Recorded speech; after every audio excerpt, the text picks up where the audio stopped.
It just keeps on, it keeps getting worse and worse. So the stock market is crashing, crypto is crashing, the economy is crashing. It's getting really interesting, and I'm going to break this down to you and let you guys know what's going on. So everybody, I want you to get comfortable, buckle up your seatbelt. We're going to get started on the Black Financial Channel right now.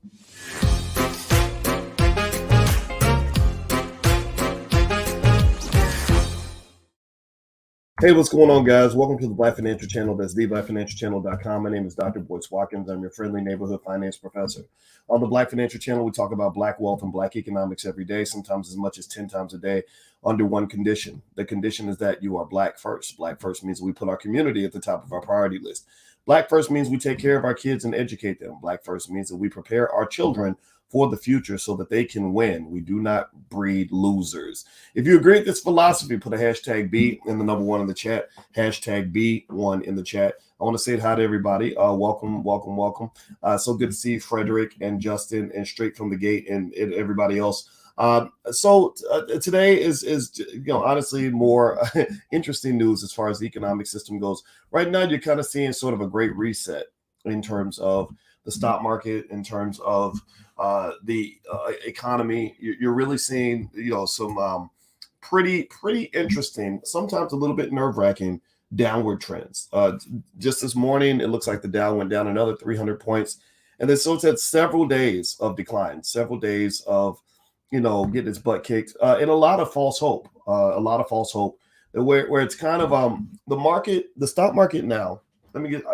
I'm gonna tell you a story that's going to tell you exactly kind of what I think when I look at the stock market. I had a friend who used to call me about her boyfriend, and she thought the man loved him, but he really didn't. But he was like her dream guy. You ever seen that where somebody shows up and, ladies, if anybody ever shows up as your dream man, you might want to vet him out for a little bit because he could be faking it.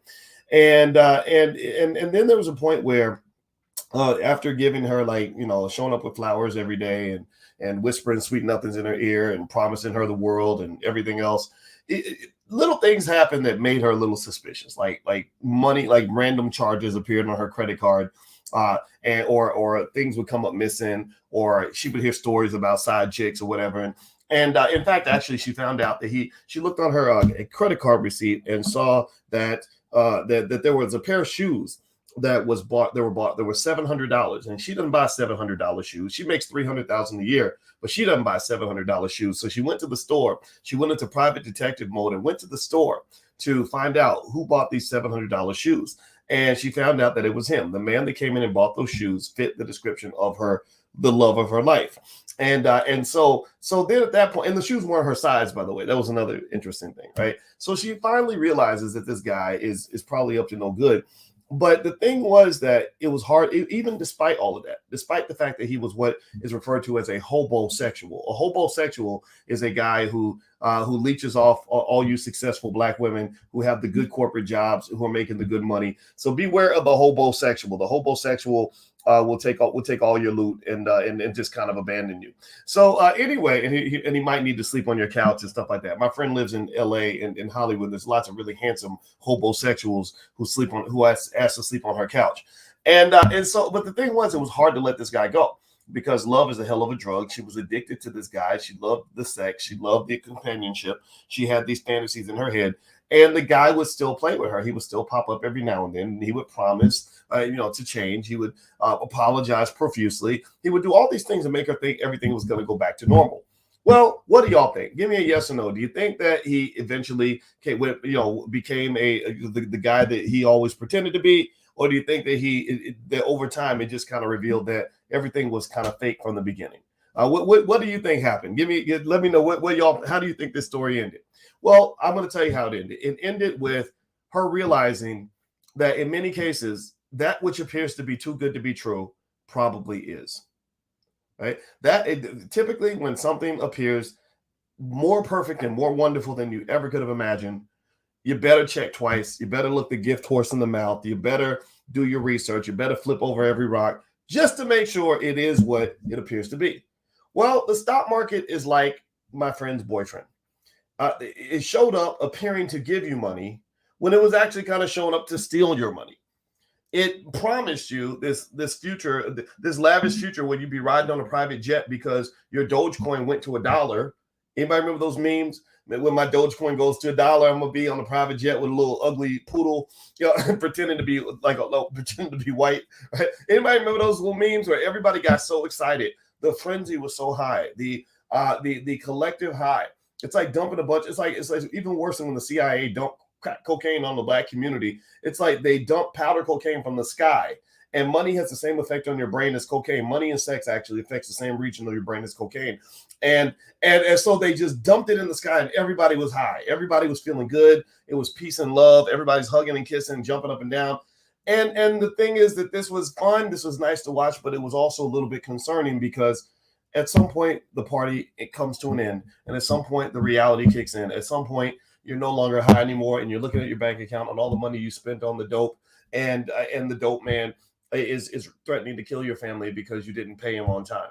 So the market's kind of in this weird phase where it's showing you that you can't really trust irrational exuberance. When you see the market acting crazy like this, when you see people getting excited, when you start seeing prices go to the roof like that, you might have to run. You might need to run. If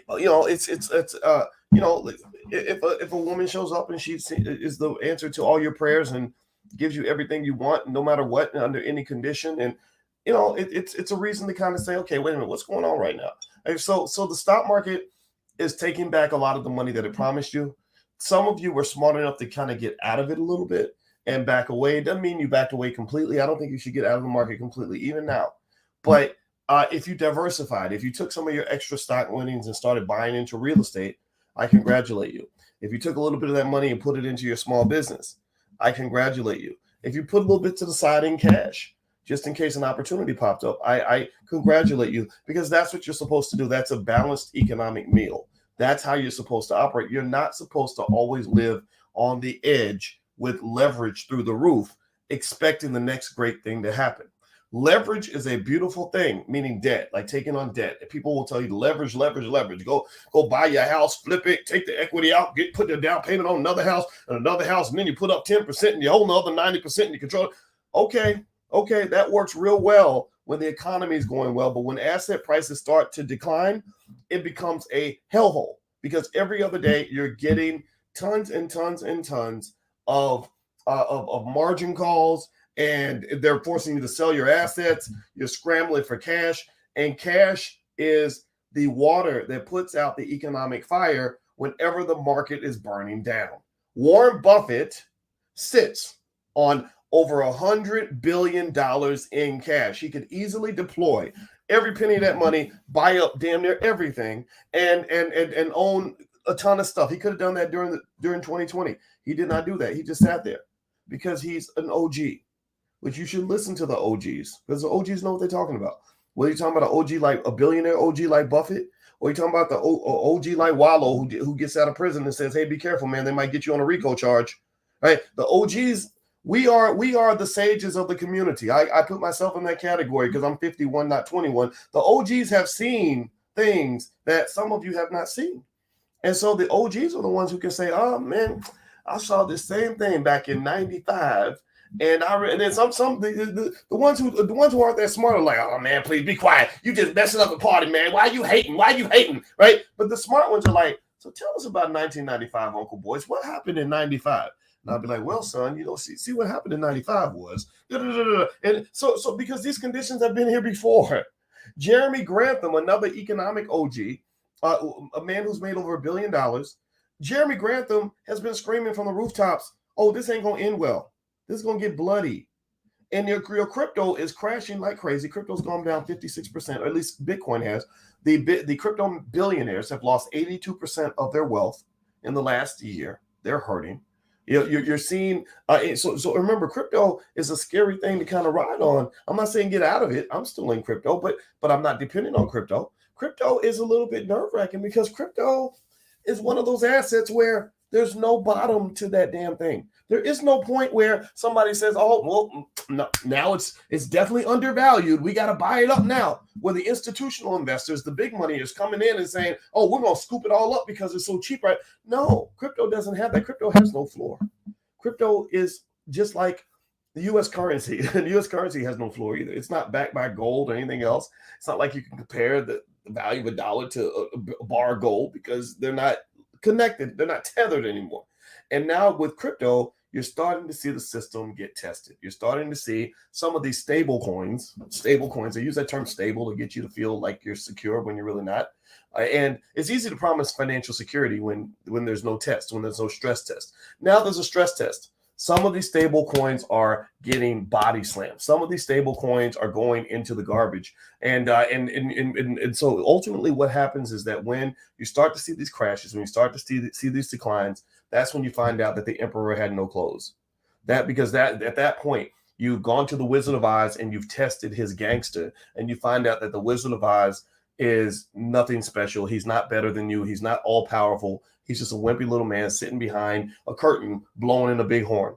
So what I would say to you is here's my final recommendation. I'm about to go on Instagram to hang out with my buddy Jay Morrison, who runs the Tulsa Real Estate Fund and the Black House in Atlanta. If you haven't gone to the Black House, I encourage you to do that. I went to show my support for the Black House. My wife and I got an office in the Black House. The Black House is like our Harvard University. That's a place where people can gather. It's a beautiful building. They shoot movies there. They have gatherings, but they do work with young boys on Saturdays. And I'm gonna tell you what, anybody who has anything negative to say about the Black House, I'd like for you to ask them, what are you doing in your life that is matching the work that's being done in the Black House? I think that's extremely important for all of you to kind of look at, because I'm gonna tell you the reason I respect what Jay Morrison does is that Jay is getting in the community and he's building things that a lot of people are not building. You can actually walk into a physical building and see the work that's there. You can see what they're doing there every single day. You can see something that is real and it's very tangible. So I would encourage you guys to go check out the Black House. I think they're doing an event in early June. It's in Atlanta. And also the other thing that's going on is this Saturday, my wife and I are doing an event in Chicago.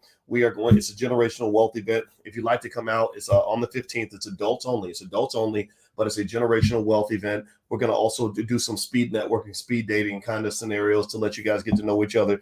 If you're interested in that kind of thing, then just go to boycewatkins.com, click on events. We're also going to be at in New Orleans at the same time as the Essence Music Fest. So we're going to be there for 3 days. There's a big event in New Orleans as well. So feel free to go to boycewatkins.com, click on events if you want to go check it out. Okay, guys, so I got to go. I'm going to be on Instagram with Jay in just a few minutes. Feel free to join me. My Instagram is The Real Boyce Watkins. And I'm going to come back in and check in and talk to you guys about what's going on in the economy. Right now, the market's down. First, it was up this morning. Then it went down. That's another sign of, or that's another symptom of when the market is kind of struggling, is when you start seeing that volatility, that Jekyll and Hyde behavior. Again, like that boyfriend, that terrible boyfriend who pretended to be the man of your dreams. One day he's Prince Charming again. Then the next day he's the crazy crackhead. Then he goes back to being Prince Charming. Then he goes back to being the guy who punches you in the mouth. And so ultimately that's kind of what this market's going to do. But unfortunately, in this case, the only analogy that doesn't apply is with the crazy boyfriend, you should walk away 9 times out of 10, right? You shouldn't stay in that relationship. But with the stock market, sometimes you got to ride that Bronco. Riding the Bronco of the stock market is literally the number one way that people have built wealth in the last 80, 100 years. That is the number one method of building wealth. So when Black people miss on the stock market, you're missing out on trillions of dollars of economic potential created in this economy. So I'm going to ride the Bronco. There are lots of good investments available right now within the market. A lot of really high quality companies are very, very cheap right now. These companies are going to recover because they're run by very smart people who will eventually figure out how to navigate the economic storm. So don't run. Just understand what you're dealing with. And that's the key, right? That's the point I'm trying to make to you, is to understand, have the tenacity to remain focused, but don't be such a sucker that you run along with every wave and jump on every single trend. So do not do that. All right, guys. So I'm gonna get out of here. And one more thing too, if you want to educate your kids on wealth, we have financial workbooks designed for Black children. If you'd like to take a look, please feel free to visit financialworkbooks.com. That's financialworkbooks.com. We spent a long time building these workbooks, and we cover every single grade band, all the way from 1st grade to 12th grade. So feel free to go to financialworkbooks.com if that is of interest to you. So take care, guys. Have a good day. I'll be on Instagram with Jay in a few minutes. We're going to talk more about some of this stuff, as well as actually there's some economic stuff going on in terms of rappers getting indicted and just sort of what that means for your finances. Just that that criminal life, that thug life, and how that doesn't really mix with the life of a millionaire. But we're going to talk about that more specifically in Instagram. So feel free to join us in Instagram. I think Jay's Instagram is Mr. J Morrison. My Instagram is The Real Boyce Watkins, and we'll be on in a few minutes. So see you guys soon. Have a good day. God bless you. I'll talk to you soon. Bye-bye.